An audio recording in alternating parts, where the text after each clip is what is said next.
या मतदारसंघाला अजून एक आमदाराची गरज आहे आणि लवकरात लवकर दत्ता सामंत साहेब आमदार होतील ही देवीच्या समोर मी प्रार्थना करतो आणि ते लवकरात लवकर घडून आणण्यासाठी आपण सगळे एकत्र काम करूया। जिल्हा प्रमुख दत्ता सामंत साहेब आणि उपस्थित सर्वच मान्यवर बंधू श्री कुंभाई देवीचं दर्शन घेण्यासाठी इथे आज घेण्यात आलं। खरं तर निवडणुकीच्या अगोदर जेव्हा देवीचं दर्शन घ्यायला आम्ही सगळे इथे आलो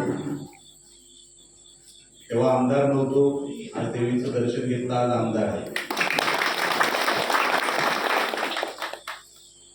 आणि देवीचा आशीर्वाद आहे। मी समजतो की मला या 5 वर्षासाठी कुडाळ मालवण या जनतेची सेवा करण्यासाठी मला आमदार या नात्याने इकडे आमदारकीचं पद मिळालं।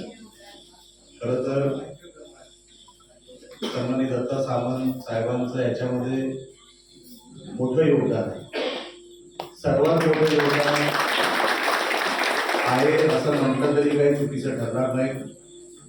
तर मी तेव्हाही त्यांच्या वाढदिवसाला सामंत साहेब एक देवीकडे मागणी केली होती की या मतदारसंघाला अजून एक आमदाराची गरज आहे आणि लवकरात लवकर दत्ता सामंत साहेब आमदार होतील ही देवीच्या समोर मी प्रार्थना करतो आणि ते लवकरात लवकर घडून आणण्यासाठी आपण सगळे एकत्र काम करूया। माझ्याकडून जे काय करायचं ते मी करणारच आहे, पण आपल्या सगळ्यांचं त्याच्यामध्ये एक मुखाने मागणी, एक मत करून मागणी जर झाली तर त्याला ताकद वेगळी उभी राहते। कारण का त्यांचं काम मोठं आहे, गावागावामध्ये त्यांचा एक वर्ग, त्यांचा एक चाहता वर्ग आहे, त्यांची काम करायची एक पद्धत आहे जी मला इतके वर्ष 3 निवडणुका लढवल्या, पण साखळकर साहेब 3 निवडणुका लढून सुद्धा लोकांना आपलंसं कसं करायचं गावामध्ये जाऊन, मी वेगळ्या विषयामध्ये PhD आहे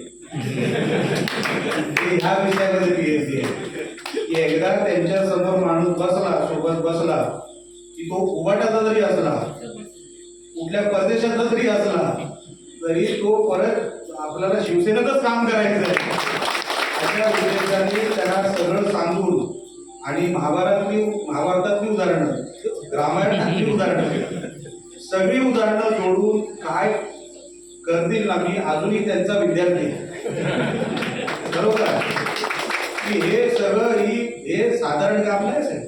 ते म्हणतात ना, ते आता आम्हाला कुठल्या गावात खाडीगावकर साहेब कोणाला वळवायचं आहे तर आम्हाला उत्तर मिळालं आहे, इतर पक्षांना उत्तर मिळालेलं नाही। त्यांना काय बोलायचं हे फक्त मला असं वाटतं जिल्ह्यामध्ये फक्त सामंत साहेबांनाच तरच तो माणूस ओळखतो आणि कधी आमची तोंड न बघणारी माणसं ही वळायला लागली।